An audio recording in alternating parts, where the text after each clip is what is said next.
या राज्याच्या जनतेच्या भावना आहेत. विधानसभा असो की लोकसभा असो, त्या जनतेच्या भावनाचं एक प्रतीक असतं आणि विरोधी पक्ष म्हणून जनतेच्या भावना सभागृहात ठेवणं, त्या सभागृहाच्या बाहेर ठेवणं हे आमचं काम आहे आणि ते आम्ही करू. माटणवाडी असेल की महाराष्ट्रामधल्या अनेक ग्रामपंचायतीमध्ये आणि शहरामध्ये जनतेमधला रोष आपल्याला पाहायला मिळतो आहे. परवा नाशिकमध्ये सुद्धा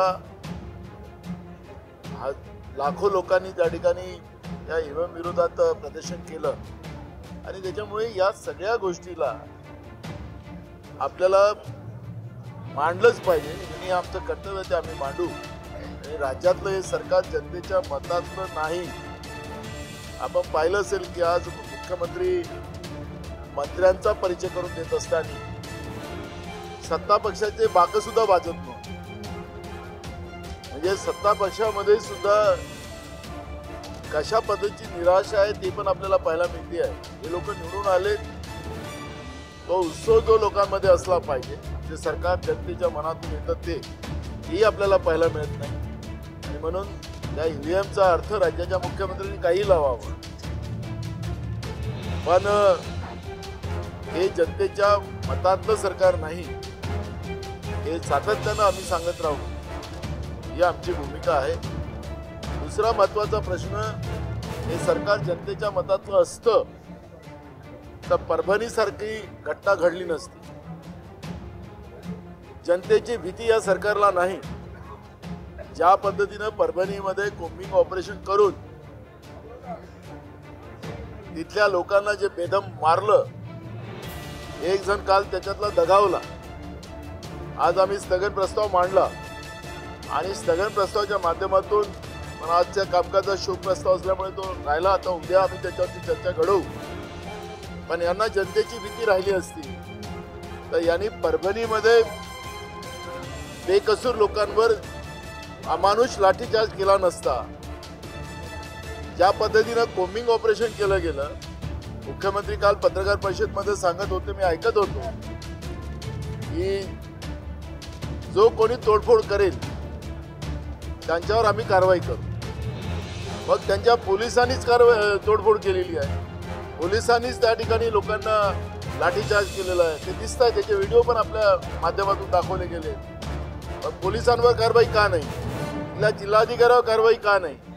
तिथल्या SP वर कारवाई का नाही? हे प्रश्न या ठिकाणी निर्माण होतील.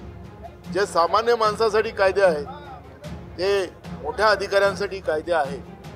आणि मला असं वाटतं की दलितांवर ज्या पद्धतीनं परभणीमध्ये ज्या पद्धतीचा अत्याचार करण्याचं काम या सरकारने केलेलं आहे हे जाणून बुजून केलं गेलेलं आहे. सरकारचाही दोष तेवढाच आहे. एखादी घटना झाल्यानंतर त्या घटनेला वेळेस थांबवता येतं, पण त्या आंदोलन 4 तासाच्या पलीकडे चालवण्याचं काम सरकारने केलेलं आहे. जेव्हा कलेक्टरकडे परभणीच्या महिला भेटायला गेल्यात तर तिथं 2च पोलीस होते. ज्यावेळेस लोक एकत्रित झाले त्यावेळेस पोलिसांची संख्या नाममात्र होती. बाबासाहेब आंबेडकरांच्या प्रतिमेची विटंबना आणि संविधानाची विटंबना करण्याचं काम झाल्यानंतर, ज्या ठिकाणी आक्रोश निर्माण झाल्यानंतर वेळेस पोलीस प्रशासनाने त्या ठिकाणी ती घटना थांबवली असती तर मला वाटतं की ती घटना झाली नसती. पण एखादी घटना 4 तासाच्या ज्या पलीकडे अगर चालत राहिली तर ती सरकार प्रायोजित राहते.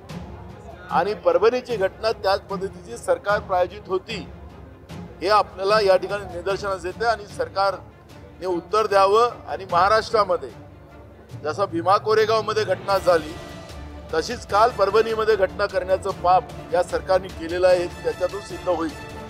दुसरं, बीडमध्ये ज्या पद्धतीनं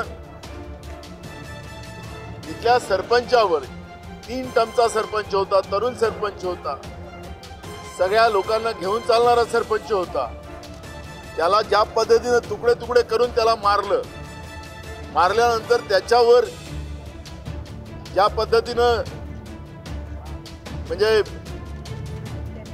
अत्याचार केला गेला, त्याच्यावर नाचले गेले, हे महाराष्ट्रामध्ये होत आहे.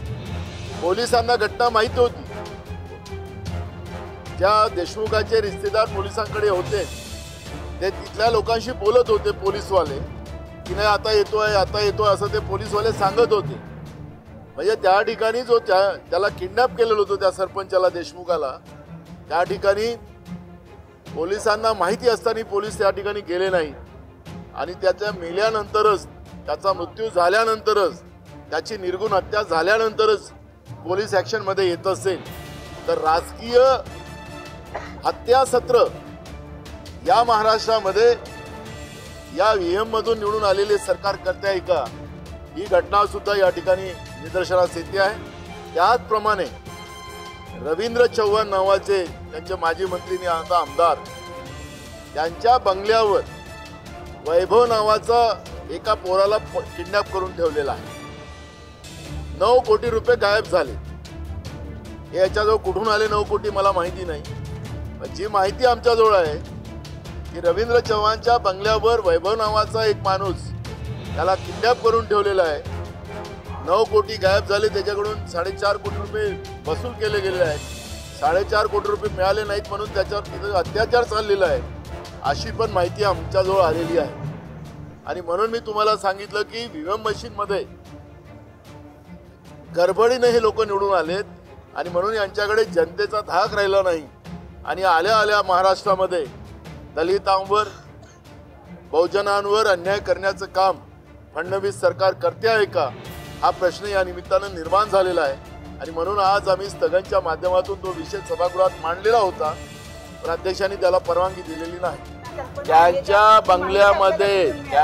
बंगल्यामध्ये वैभव नावाचा एक पोरगा त्याला 9 कोटी रुपये त्यांनी चोरून नेलेले आहेत अशा पद्धतीचा आरोप लावून त्याला किडनॅप करून ठेवलेला ही माहिती मला आताच आलेली आहे.